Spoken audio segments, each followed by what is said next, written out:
కిరణ్ గారు అన్న ఇటు sir. Anwar sir. Hi sir. Hi sir. White and వైట్లో ఇప్పుడు కరెక్ట్గా ప్రొడ్యూసర్లా కనిపిస్తున్నారు. ఇదే సార్. సరే, అదే అడుగుదాం అనుకున్నాను ఇందాక. ఎందుకంటే సినిమాలో చిన్న చిన్న రిఫరెన్స్లు వాడితేనే అదే రాయల్టీ లాగా లాగేస్తున్నారు. దాన్ని దాటుకుని ఒక చిన్న సినిమా ఎలా వచ్చింది? అంటే వాళ్ళు సపోర్ట్ చేశారు సార్. నిన్న ఈటీవీ వారికి నేను మెసేజ్ చేశాను సార్. ఇలా అంటే ఆ టైంలో అన్వేషిత ఈ సీరియల్స్ అన్నీ జరుగుతూ ఉంటాయి, ఖచ్చితంగా వాళ్ళ రెఫరెన్స్ అంతా వాడాలి, పాట వాడాలి. అడగగానే వాళ్ళు ఇమీడియట్గా అయ్యో లేదు మంచిగా చేస్తున్నప్పుడు మేము ఎందుకు అబ్జెక్ట్ చేస్తాం అని చెప్పి వాళ్ళు ఇమీడియట్గా సపోర్ట్ చేశారు. అలాగే బొబ్బిలి సింహం ఈ ఆడియో రైట్స్ కొనుక్కోవడం జరిగింది, సపోర్ట్ చేశారు ఆనంద్ ఆడియో కానీ వాళ్ళు. రిమైనింగ్ రైట్స్ ఎవరి దగ్గర ఉన్నాయో మాకు తెలియదు. ప్రొడ్యూసర్ గారు త్రివిక్రమ్ గారు అనుకుంటాను, ప్రొడ్యూసర్ గారు, if I'm not wrong. Sir గారు ఇప్పుడు అవైలబుల్, అదే ఇప్పుడు లేరు, అది ఎంతవరకు మాకు తెలియలేదు. బట్ అందుకే నేను ముందుగా I'm thanking team of Bobbili Simham. I hope మీరు సపోర్ట్ చేస్తారు అనుకుంటున్నాను. చిన్న సినిమాని జనంలోకి తీసుకెళ్ళడం చాలా ఇంపార్టెంట్ ఈ రోజుల్లో.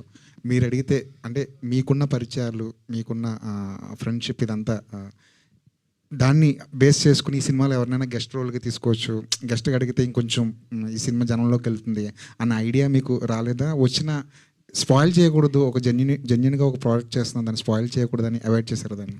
ఖచ్చితంగా స్పాయిల్ చేయకూడదని సార్. నేను కూడా ఈ సినిమాలో గెస్ట్ అపియరెన్స్ చేసిండొచ్చు, లేకపోతే నేను అడిగి ఎవరినన్నా నాకన్నా ఇంకా పెద్ద స్థాయిలో ఉన్న హీరో గారిని ఎవరినైనా అడిగిండొచ్చు, కానీ నా ఇంటెన్షన్ అది కాదు సార్.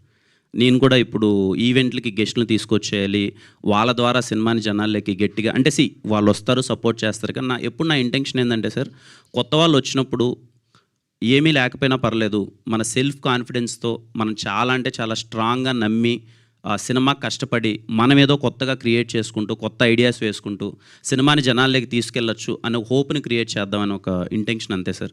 వెంకటేష్ గారు, వెంకటేష్ గారు నేను సపోర్ట్ చేశారు. నా ఉద్దేశం నా సినిమాలకు చాలామంది వచ్చారు, సపోర్ట్ చేయగాని నేను ఈ సినిమా పర్టికులర్లీ మీరు అడిగారు కాబట్టి ఈ సినిమాలో ఎవరిని పెట్టకపోవడానికి, నేను చేయబోవడానికి రీజన్ ఏంటంటే ఒక హానెస్ట్ ఫిలిం తీద్దాం. వీళ్ళందరూ they are very worthy enough sir, ఎవరు అవసరం లేదన్న ఫీలింగ్. 50 మంది కొత్త వాళ్ళని ఇంట్రొడ్యూస్ చేస్తున్నారు, అందులో 20 మంది స్టేజ్ ఆర్టిస్టులు ఉన్నారు. వీళ్ళల్లో సినిమా చూస్తున్నప్పుడు కానీ, సెట్స్ మీద ఉన్నప్పుడు కానీ, వీళ్ళల్లో మీకు స్టార్స్ కానీ రేపటి రోజున వీళ్ళు ఇండస్ట్రీలో మంచి ఛాన్స్లు వస్తారా అనుకున్న వాళ్ళు మీ కళ్ళలో ఎంతమంది పడి ఉంటారు? Sir I bet sir, I challenge, Thimmarajupalli సినిమాలో చేసిన ప్రతి ఒక్క ఆర్టిస్ట్, చిన్న లేదు పెద్ద లేదు, వీళ్ళందరికీ సినిమా అవకాశాలు వస్తాయి. I'm sure, I'm very very confident. Cinema ఎంత నచ్చుతుంది ఏంటి అన్నది ఎప్పుడు నేను చెప్తుంటాను, మీరు చూసి మీరు చెప్పాలి. బట్ సినిమాలో పనిచేసిన technicians, music director Vamshikanth, I'm sure is going to be next level. అలాగే మా డిఓపి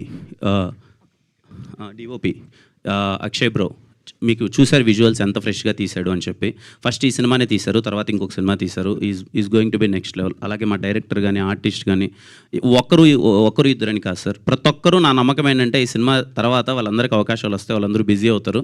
ఎవరైనా సినిమా ఇప్పుడు కొత్తగా ఏదైనా సినిమా చేయబోతున్నారు, లేకపోతే మంచి పర్ఫార్మెన్సెస్ ఉన్న ఆర్టిస్టులు ఎవరైనా సినిమాల ఆడిషన్స్ కోసం చూస్తుంటే, మీరు తిమ్మరాజుపల్లి సినిమా రిలీజ్ వరకు వెయిట్ చేయాల్సిన అవసరం లేదు. నా మాట మీద నమ్మకంతో మీరు ఇప్పుడే వెళ్ళి తీసేసుకోండి.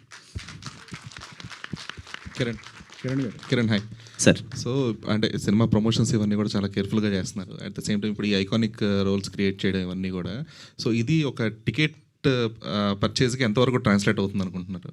తెలియదు ధీరజ్ అన్న నాకు. బట్ నా ఒపీనియన్ ఏంటంటే చాలా మంచి సినిమాలు, మేబీ మా సినిమా కన్నా తిమ్మరాజుపల్లి లాంటి మంచి సినిమాలు ఇంకా చాలా కొత్త మంది వచ్చారు, చాలా మంచి సినిమాలు ఎక్కడో మరుగుడు మడిపోయినాయని నా ఫీలింగ్. అంటే సరిగా ప్రమోషన్ చేయకనో, లేకపోతే ఇంకా ఆడియన్స్ రీచ్ అవ్వకనో. ఇప్పుడు కూడా ఏదో మేము ఇంత ప్రమోషన్ చేస్తున్నాము, థియేటర్ రేపు ఓపెనింగ్స్ పడిపోతాయి, అవన్నీ నాకు తెలియదన్న. బట్ నా ప్రయత్నంగా ఎప్పుడు ఒక సినిమా అన్నది ఇది వస్తుంది, పలానా సినిమా ఉంది అన్నదైతే ఆడియన్స్కి అయితే రీచ్ అవ్వాలి, అది మాత్రం మనం చేయగలం. దాని వరకు నా ఫుల్ ఎఫర్ట్స్ పెట్టేస్తున్నాను. And more of trailer content కానీ కంటెంట్ వాళ్ళు చూస్తారు, వాళ్ళకి నచ్చితే ఖచ్చితంగా థియేటర్కి వస్తారు. బట్ మీరు అన్న క్వశ్చన్కి నా దగ్గర ఆన్సర్ లేదన్న. అంటే దీని అంతటి వల్ల రేపు ఓపెనింగ్స్ పడిపోతుంటే నాకు తెలియదు. But I'm very glad and happy. సినిమాని నమ్మి చాలామంది డిస్ట్రిబ్యూటర్స్ లేదు ఈ సినిమాలో ఏదో ఉంది అని చెప్పి ఏరియా వైజ్ అందరూ వచ్చి ఈ సినిమాని తీసుకున్నారు. I felt so happy. I thank every distributor and exhibitor of Thimmarajupalli TV. మీకు ఇది ఇంకొక సినిమా అయి ఉండొచ్చు, but this is the future of all new faces and young talent. అయితే ఇదే సినిమాతో పాటుగా అంటే మామూలుగా ప్రతి వారం 3-4 సినిమాలు రిలీజ్ అవ్వడం కామన్. కాకపోతే ఇప్పుడు పాపం ప్రతాప్ అనే సినిమా అది కూడా ఇంచుమించుగా ఈ పల్లెటూరు నేపథ్యం ఇంట్లో. సో ఒకే వారం ఇలాంటి సేమ్ నేపథ్యం ఉన్న సినిమాలు అనేది విడుదల అవ్వడం ఎంతవరకు ప్లస్, ఎంతవరకు మైనస్? అంటే నాకు తెలిసి సమ్మర్ చాలా ఖాళీ సీజన్ ఉంది, సినిమాలు కూడా పెద్దగా లేవు. ఆ సినిమా కూడా ఖచ్చితంగా ఏ సినిమా బాగుంటే ఆ సినిమా ఎక్కువ ఆడుతుంది. బట్ 2 సినిమాలు ఆడతాయి. అలాగే నాగశౌర్య అనే సినిమా వస్తుంది, ఆ సినిమా, అన్ని సినిమాలు ఆడతాయి సమ్మర్ నిజం చెప్పాలంటే నాకు తెలిసి ఇప్పుడు 17th నుంచి 30th వరకు ఒక 2 weeks పాటు సినిమాలే లేవు.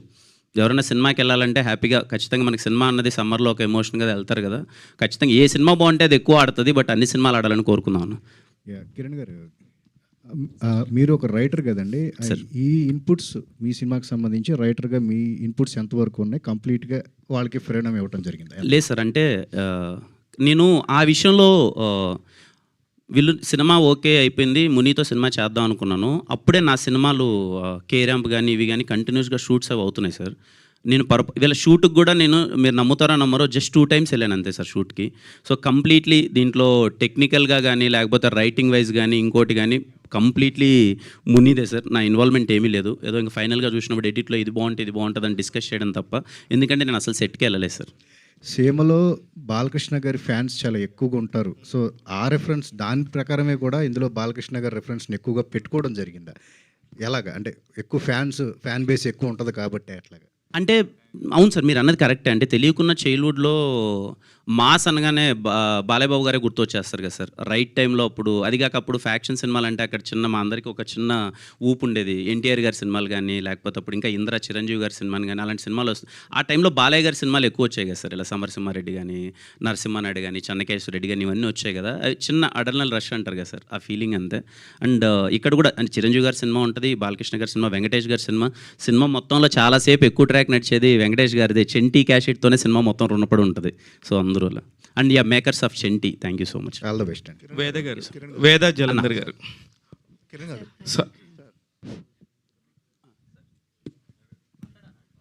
కిరణ్ గారు సార్, మామూలుగా ప్రొడ్యూసర్ కష్టాలు అంటుంటారు కదా, ప్రొడ్యూసర్గా ఫస్ట్ టైం మారారు, ఏంటి ఎలాంటి ఛాలెంజెస్ ఫేస్ చేశారు?